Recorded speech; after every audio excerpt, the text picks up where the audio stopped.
Hey guys, Ryan Earnhardt here from CreativeSoundLab.tv. I'm here with Garrett Derhofer from Studio 412, SoundStudio412.com.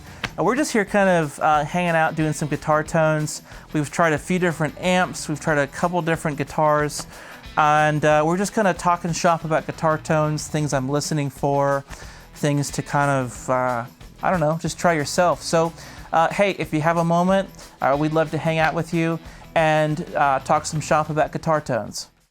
Let's go ahead and just talk about how to build a guitar tone. Okay, first thing that I usually do is I start with a 10-foot cable. This is high impedance here. We don't want a million feet going on here. We don't want to go through a bunch of pedals. Any pedals that aren't required, I take them out. Minimal gear here, okay? Now, if you haven't heard an amp before, it's best to do this because then you know, okay, where does the amp sit? How does it like to react to the guitar and to the instrument? Then once I get these two things paired, then I start adding in other stuff, adding in a pedal if I can't get it with this. So why don't you go ahead and give us just whatever you're inspired to play here. We'll have a listen.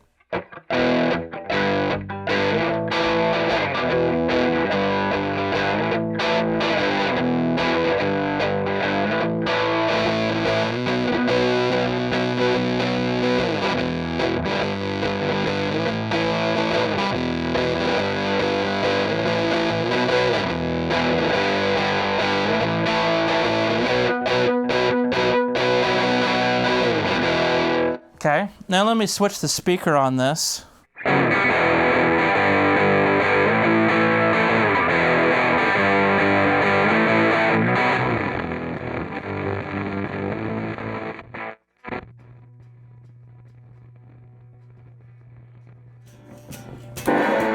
I think the amp, wonder if the amp just blew. Killed it? I totally just blew the amp. Oh my god, no. Look at that. Ah. Bummer. Should we unplug it? Too late. That sucks. Okay, now that we have our examples that we're ever going to get on this amp for this video, I really don't like this speaker a whole lot. I always think it has kind of like this really piercing kind of 2.5, 3K, like this this speaker here always sounds kind of like smooth, and you just kind of hear better tone with it. With this guitar, I don't know. Yeah. You know? So a few things to try, if you don't like the tone. I think that this amp, it really almost sounded like it just wasn't quite happy, So what we're gonna do now is we'll swap this out and swap it out for the 6156 and take a listen and kind of build the tone from there, since I just blew this amp up. So let's do that now.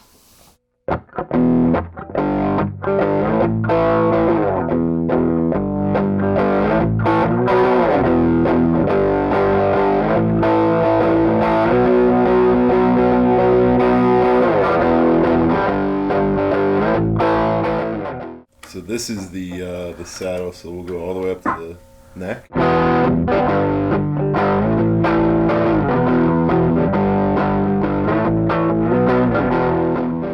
So I actually didn't like that nearly as much. So this was this one? Mm-hmm. The top, we can Okay. go these two, and then all of them, and then these two, and then this one.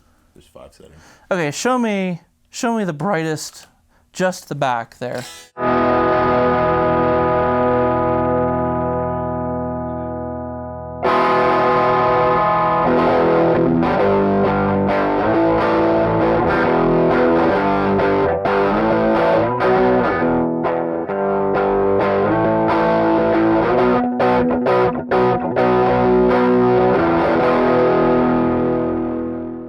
Okay, try different input here.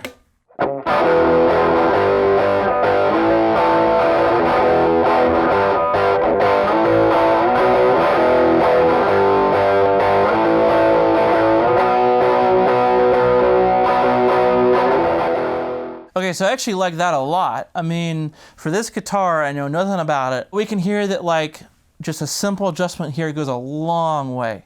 Okay, just these front pickups, I didn't like that at all. It just sounded like there was no projection of the instrument into the amp. So it can really go a long way here. You also heard a couple different inputs here. Okay, so we had a middle input and a treble, bass, and then a treble input. Just all it is just a capacitor that is basically a built-in filter on that instrument input there. So it's a built-in EQ, you could say. So those are kind of the first steps in getting a guitar tone. From there, what I'm listening for is 3 or 4 things. I first listen for when the amp starts to compress. If I'm getting clean tone, it's going to be a slightly compressed tone. Okay, maybe just a little bit of dirt when they dig in. Okay, I like just a little bit of that compression. Then it's going to start to overdrive. I listen for that.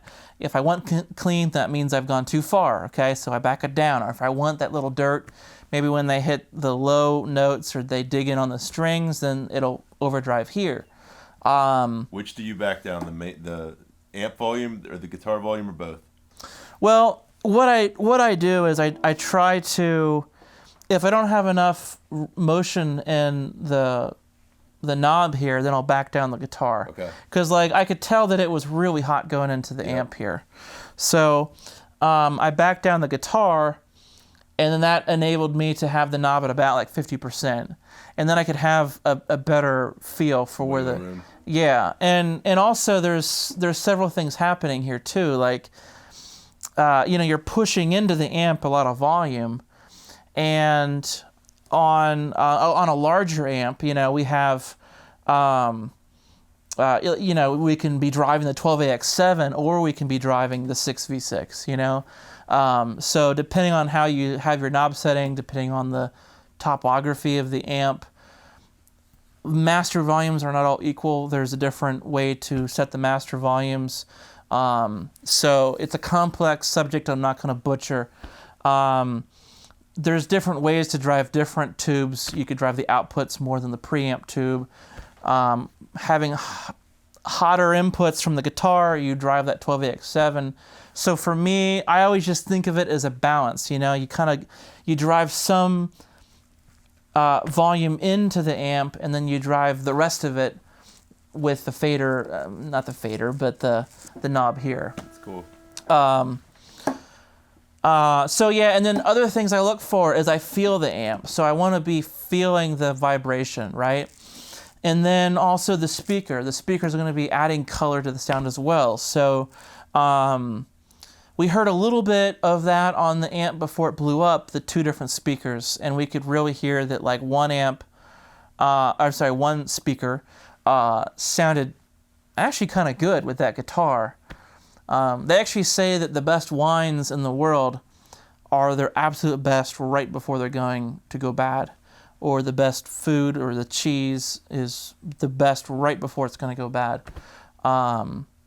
Smoked meat, aged meat and stuff, it's right on the verge of destroying the meat. So we wasted the best part of that amp on me.